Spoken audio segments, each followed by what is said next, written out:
Connaissez-vous le Conseil général du Finistère? Vous savez peut-être que son budget est de 1 milliard d'euros et que 3800 personnes y travaillent. Nous vous proposons de découvrir ses missions au service des Finistériens. Bonjour, nous sommes devant la maison du département, le siège de l'institution Conseil général à Quimper. Cette maison ici a été inaugurée en 1982. C'est une coïncidence intéressante puisque c'est l'année où ont été votées les lois de décentralisation qui ont donné réellement au Conseil général l'ensemble des missions, l'essentiel des missions que nous accomplissons aujourd'hui. Je vous invite maintenant, si vous voulez bien, à me suivre et à découvrir l'institution Conseil général, ses missions. En tous les cas, je vous y souhaite la bienvenue. Le Conseil général du Finistère, c'est 54 élus qui se réunissent dans la salle des délibérations et décident des actions du département. Dans ses missions principales, le Conseil général accompagne tous les âges de la vie. Il assure les solidarités avec les personnes les plus fragiles. Il agit sur tout le territoire pour que les Finistériens aient le même accès aux services publics. On peut commencer sa journée avec le Conseil général dans son transport, dans son car.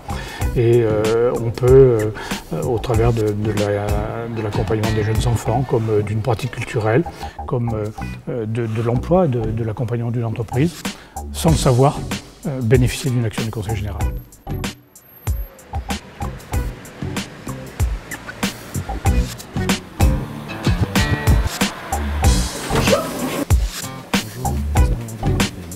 Oui, prenez le couloir qui est juste là et s'ouvre sur votre gauche. Merci.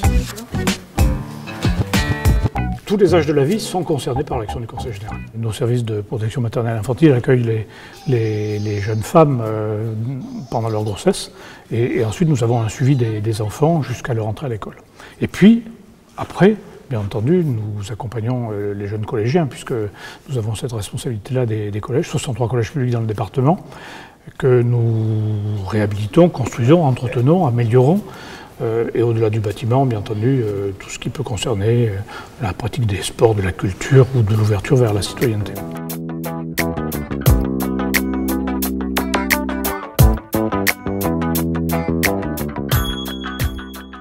La vie continue et bien entendu les personnes âgées sont aussi un sujet d'attention de notre part puisque nous avons cette responsabilité-là à la fois pour prévenir les risques de perte d'autonomie, pour accompagner à domicile quand cela est nécessaire et pour accompagner dans des établissements lorsque la vie en établissement devient une nécessité.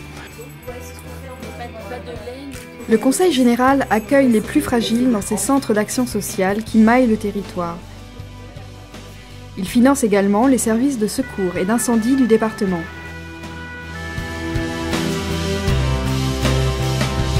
Nous disons assez facilement que nous sommes la collectivité des solidarités. Solidarité avec les personnes, solidarité avec les territoires, ce qui nous permet de vivre ensemble dans de bonnes conditions.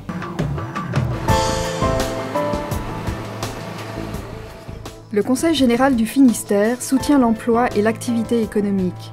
Il développe par exemple le très haut débit sur le territoire.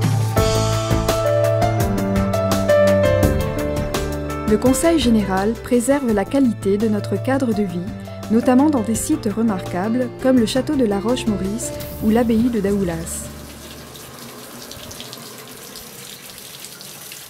Dès le plus jeune âge, dans le cadre scolaire ou périscolaire, le département encourage la pratique sportive et l'épanouissement par la culture et les loisirs. Les associations qui œuvrent au quotidien dans ces domaines sont aidées par le Conseil général, qui apporte par exemple son soutien aux maisons pour tous et autres équipements de quartier.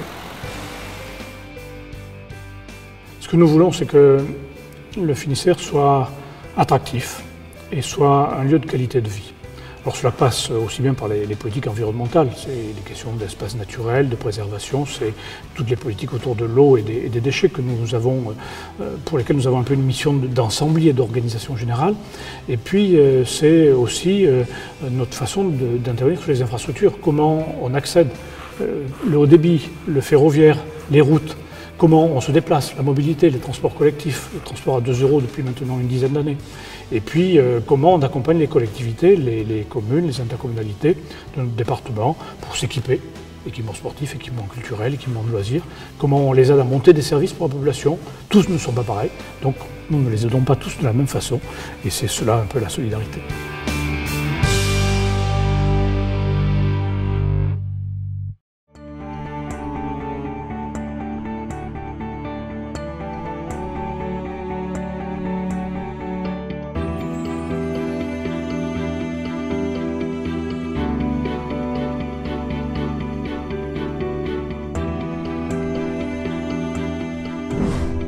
Retrouvez le dossier complet sur les actions du Conseil général dans le Pénarbé du mois d'octobre 2014, diffusé dans votre boîte aux lettres ou consultable sur www.e-mag-pénarbé.fr.